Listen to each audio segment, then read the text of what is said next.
அனைவருக்கும் வணக்கம். தலைப்பு மூதுரை. பாடல்.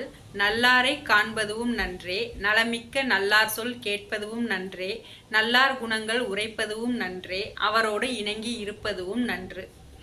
அன்னூர் அப்படிங்கிற ஊர்ல ராமு அவங்க அம்மா அப்பாவோட வாழ்ந்து வந்தானாம். ராமு கல்லூரியில படிக்கிற பையன். அவன் அமைதியாகவும் அனைவருடனும் பணிவாகவும் இயல்பாகவும் பேசுவானாம். ஆன்மீகத்துல நாட்டம் உள்ளவன். ராமுவின் வீட்டுக்கு பக்கத்திலேயே ஜீவனும் அவங்க அம்மா அப்பாவோட வாழ்ந்து வந்தானா. அவங்க ரெண்டு பேரும் பக்கத்து வீட்டை சேர்ந்தவங்க. ரெண்டு பேரும் ஒரே கல்லூரியில படிச்சுட்டு இருந்தாங்க. ஜீவன் கல்லூரியில அடாவடித்தனமும் மற்ற நண்பர்களை கேலி செய்வதும் அவர்களின் மனதை புண்படுத்துவதும் இப்படியான செயல்களை செய்து கொண்டே இருப்பான்.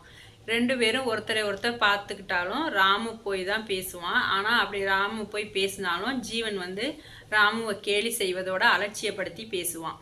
ராமு அமைதியாக இருந்துருவான். அவனுக்கு அறிவுரை சொன்னாலும் இப்போ அவன் கேட்குற மனநிலையில் இல்லை அப்படின்னு புரிஞ்சுக்கிட்டு சந்தர்ப்பம் வரும்போது அவனுக்கு அறிவுரை சொல்லலாம் அப்படின்னு சொல்லி காத்திருந்தான். கல்லூரி தேர்வுகளும் முடிஞ்சு விடுமுறையும் விட்டுருந்தாங்க. ஒரு நாள் வீட்டுக்கு அருகே உள்ள ஒரு அரங்கத்தில் வேதாந்த அறிஞர் சுவாமி சுகபோதானந்தாவின் பகவத்கீதையின் ஆன்மீக உரை இருப்பதாகவும் அந்த நிகழ்ச்சியில் கேள்வி பதில் பகுதியும் இருக்குது அப்படின்னு விளம்பர பலகையில் விளம்பரம் செய்யப்பட்டிருந்துச்சு. இந்த நிகழ்ச்சி நடக்கிறத ராமு தெரிஞ்சுக்கிட்டதுனால ராமு அதை பார்க்கலான்னு சொல்லி கிளம்புனான். அந்த வழியாக ஜீவன் அவன் நண்பர்களோட வந்துட்டு இருந்தான். அப்புறம் அவங்கவுங்க நண்பர்கள் பிரிஞ்சு போனதும் ஜீவன் மட்டும் தனியாக வந்துட்டு இருந்தான். இதை பார்த்த ராமு அவன்கிட்ட இப்போதான் பேசுறதுக்கு சரியான சந்தர்ப்பம் அப்படின்னு நினச்சி ஜீவன் கிட்ட போய் நல்லா இருக்கியா அப்படின்னு கேட்க அவனும் ஏதோ இருக்கேன் அப்படின்னு அலட்சியமாக சொன்னானான்.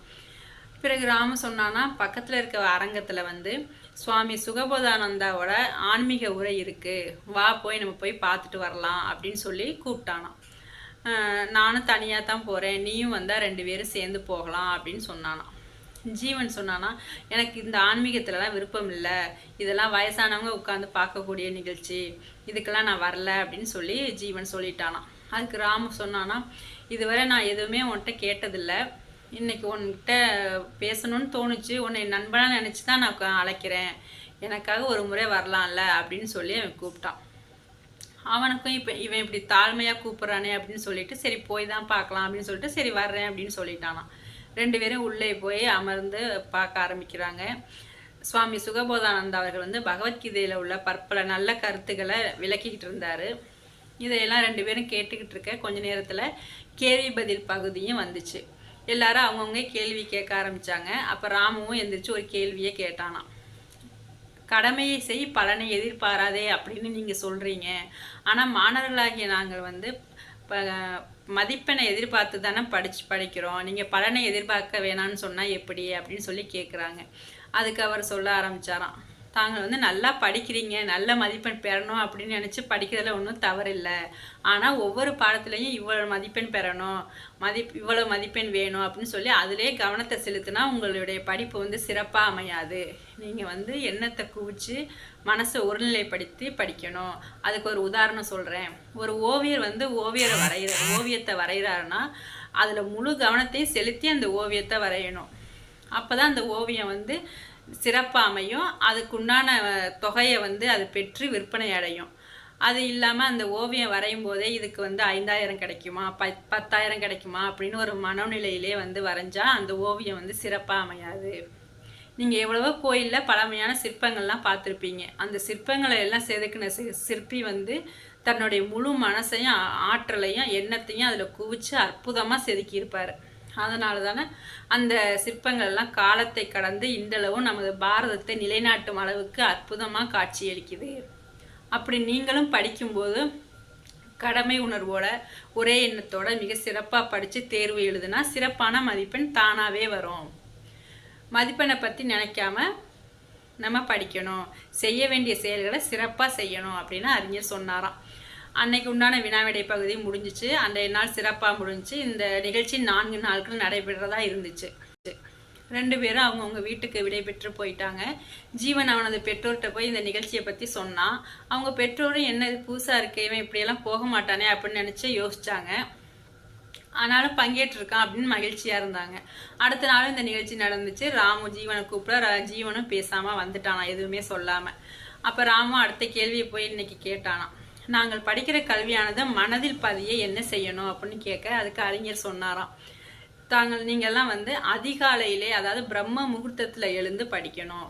பிரம்ம முகூர்த்தத்துல வந்து நம்மளோட மனமானது தெளிந்த நீரோடை போல அமைதியா இருக்கும். எனவே அந்த நேரத்துல எழுந்திரிச்சு படிச்சோம்னா நம் மனசுல எளிதா பதியும், நம் மனமும் சீரா இருக்கும். எனவே அந்த நேரத்துல எழுந்து படிச்சீங்கன்னா நல்லது அப்படின்னு சொல்லி அறிஞர் சொன்னாராம். ராமு அடுத்த கேள்வி கேட்டானாம், நாங்க படிக்கும் போதுதான் பலவிதமான எண்ணங்கள் தோன்றுது. அதாவது படிச்சுட்டு இருக்கும்போது விளையாட்டை பற்றி தோணுது, அப்புறம் திரைப்படத்தை பற்றி தோணுது, இப்படி பலவித எண்ணங்கள் வந்துட்டே இருக்கு, இதுலேருந்து எப்படி மாறுறது அப்படின்னு கேட்டானா.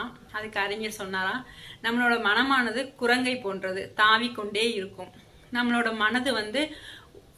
மனசை வந்து ஒருநிலைப்படுத்தி சங்கல்பம் செஞ்சுக்கிட்டு இந்த செயலை இன்னைக்கு முடிச்சிருவேன் அப்படின்னு உறுதி எடுத்துக்கிட்டு நம்ம செயல்படணும். நமது மனதை வந்து ஒரு கட்டுக்குள்ள வச்சிருக்கணும் அப்படின்னு சொன்னாங்களாம். அடுத்த கேள்வியா, உலகிலே நன்மை எது தீமை எது அப்படின்னு ராமு கேட்டானாம். அதுக்கு அறிஞர் சொன்னாராம், எவர் ஒருவருக்கும் தீங்கு செய்யாமல் துன்பம் தராத எண்ணமும் செயலும் தான் நன்மையாகும் அப்படின்னு சொன்னாராம். மேலும் நம்ம வந்து இயற்கைக்கு செய்யக்கூடிய நன்மை என்ன அப்படின்னா, நாம இன்னைக்கு செடிகளை நடுவது தான். நம்மளோட முன்னோர்கள் வந்து அவங்க நட்டு வச்சு செடியை வச்சுட்டு போன செடி தான் இப்போ மரமா வளர்ந்து நமக்கு நன்மையை தருது. அதே போல நாம இப்ப வந்து நம்ம செடியை வச்சு வளர்த்தோம்னா நமது எதிர்கால சந்ததியினருக்கு நன்மையை தரும். அதே போல தீமை என்ன அப்படின்னா, ஒருவருக்கு வந்து துன்பம் தரக்கூடிய செயல்களை செய்வதும் தீங்கு விளைவிக்கக்கூடிய செயல்களை செய்வதும் மிகப்பெரிய தீமையாகும். இப்படி ஒரு தீமையை செய்யாம நம்ம வந்து அடுத்தவங்களுக்கு நன்மையே செய்யணும் அப்படின்னு அறிஞர் விளக்கம் அளிச்சாராம். இது எல்லாத்தையும் ஜீவன் கேட்டுக்கிட்டே இருந்ததுனால அவன் மனசுலயும் மாற்றம் உண்டாச்சான். கொஞ்சம் கொஞ்சமா மாறினானா.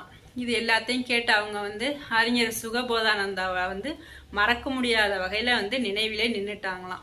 2 பேரும் விடைபெற்று அவங்க வீட்டுக்கு போறதுக்கு முன்னாடி அவரோட அடுத்த நிகழ்ச்சியெல்லாம் எங்கெங்க நடக்குது அப்படின்னு விசாரிச்சு வச்சுக்கிட்டாங்களாம். 2 பேரும் வீட்டுக்கு போனாங்களாம். அங்கே நடந்ததை வந்து ஜீவன் அவங்க பெற்றோர்கிட்ட சொன்னானா. சொல்லி அப்படியே ரொம்ப மகிழ்ச்சியோட சொன்னானா. சொன்னது அவங்க பெற்றோருக்கும் ரொம்ப மகிழ்ச்சியா இருந்துச்சான். ஜீவன் இப்படி மாறிட்டானே அப்படின்னு சொல்லி அவனோட மாற்றத்தை நல்லா உணர்ந்தாங்களாம். இது வந்து ஜீவன் வாழ்க்கையில ஒரு எதிர்பாராத ஒரு நல்ல விஷயமா இருந்துச்சான். ஜீவன் அடுத்த நாள் கல்லூரிக்கு போனானா. அங்கே அவனுடைய நடவடிக்கை அனைத்துமே மாறி இருந்துச்சான். சக மாணவர்கள்ட்ட அன்பா நடந்துக்கிட்டானா. தலைமை ஆசிரியர்கிட்ட அனுமதி வாங்கி கல்லூரி வளாகத்திலேயே நிறைய செடிகளை நட்டு அதை பராமரிச்சானா. நன்றா படிச்சு நல்ல மதிப்பெண்ணும் பெற ஆரம்பிச்சானா. ராமுக்கும் ரொம்ப சந்தோஷமா இருந்துச்சான். ராமுவும் ஜீவனும் ரொம்ப இணைப்பிரியா நண்பர்களா இருந்து ஒற்றுமையா இருந்தாங்களாம். அவங்களுக்குள்ள இப்ப எந்த சண்டையும் வர்றது இல்லையா. 2 பேரும் ரொம்ப ஒற்றுமையா வாழ்ந்தாங்களாம். பக்கத்து வீடுங்கிறதுனால ஒற்றுமை இன்னும் அதிகரிச்சுச்சான். இந்த கதையிலேருந்து நம்ம என்ன புரிஞ்சுக்கிட்டோம் அப்படின்னா, நற்குணங்கள் உடையவரை பார்ப்பதும் அவரின் அறிவுரையை கேட்டு அதன்படி நடப்பதும் அவர்களின் நற்குணங்களை பற்றி பிறரிடம் பேசுவதும் அவர்களுடனேயே எப்பொழுதும் நட்பு கொள்வதும் நன்மையே தரும். எனவே வாழ்க்கையில வந்து நற்குணங்கள் உடையவரோடு நட்பு பாராட்டி அதன்படி வாழ்வில் சிறப்படைவோம். இந்த கதையின் மூலமா இந்த பாடலுக்கு உண்டான விளக்கத்தை நம்ம தெரிஞ்சுக்கிட்டோம். நன்றி.